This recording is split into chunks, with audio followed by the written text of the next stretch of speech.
모두가 알고 있었지만 쉽게 입 밖으로 꺼내기 어려웠던 말을 민주당 박지원 의원이 대놓고 터뜨려버린 상황이 펼쳐졌습니다. 김건희가 죽어야 국민을 비롯한 모두가 산다는 것인데요. 그런데 정권 초기에 나왔다면 역풍이 난리가 났을 이 발언이 윤석열의 지지율 최저치를 기록한 이 타이밍에 등장하자 조중동을 비롯한 보수층 반응들이 심상치가 않은 상황입니다. 이제 정말 윤석열의 탄핵각이 눈에 보이는 수준까지 왔는데요. KBC 여의도 초대석에서 박지원 의원은 수위 높은 발언으로 한동훈 대표도 국회 재표결에서 김건희 특검법을 통과시키는 게 대한민국도 살고 본인도 사는 길이라는 것을 알고 있다. 그러나 대통령이 원체 강하게 보호를 하고 있기 때문에 말을 못하는데 김건희 여사가 죽어야 대한민국이 살고 윤석열 대통령도 살고 국민의힘도 살고 자기도 산다는 것을 한동훈 대표는 알고 있다. 김건희 특검법에 대해 경향신문뿐만 아니라 보수신문인 조선중앙동아 다 그렇게 보도했지 않나. 오늘 아침 조선일보 일면 톱도 결국 김건희 문제로 장식하고 있다. 내부에서도 부글부글 끓고 있다. 모든 여론조사에서 지금 윤석열 대통령이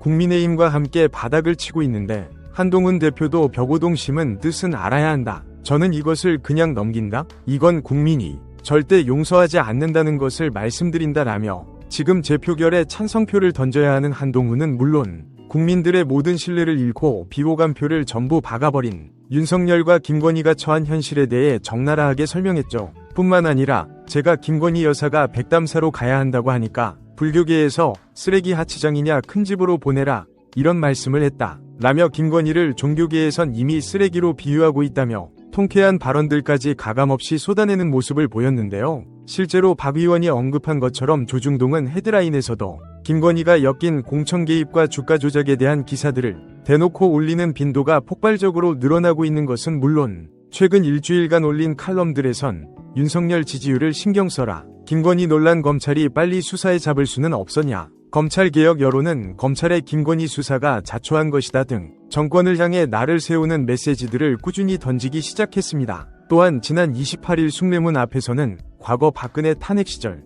촛불 행렬을 방불케 하는 움직임이 보이기도 했는데요. 정권 초기만 해도 가까스로 몇백 명이 모였던 윤석열 퇴진 집회는 언론들에게 큰 주목을 받지 못하고 있었지만 이번엔 단순 집계로만 해도 6천 명이 넘는 사람들이 직접 모여 용산 대통령실 앞까지 행렬을 이어나가는 모습을 보였습니다. 이들은 청년 실업자가 늘어나고 양질의 일자리도 사라지고 있다. 중소상인 폐업자가 100만 명이 넘는데도 부자 감세로 사회복지 예산을 대폭 축소해 노동자, 농민, 빈민, 서민을 벼랑 끝으로 내몰고 있다. 위료 대란으로 목숨과 건강마저 위협하는 이 정권은 더 이상 존재해선 안 된다. 친일 세력의 국책기관과 주요 공직 장악, 교과서 왜곡 등 윤석열 정권의 친일 역사 쿠데타는 한일 과거사 등 현안을 일본 위주로 해결하는 정책과 추진되고 있다. 라며 늘어놓기만 해도 끝이 없는 윤석열 정권의 파행에 대해 적나라하게 불만을 표출하는 모습을 보여주기 시작했습니다. 이제 지난 대선 때 김건희의 논란이 해소되지 않았음에도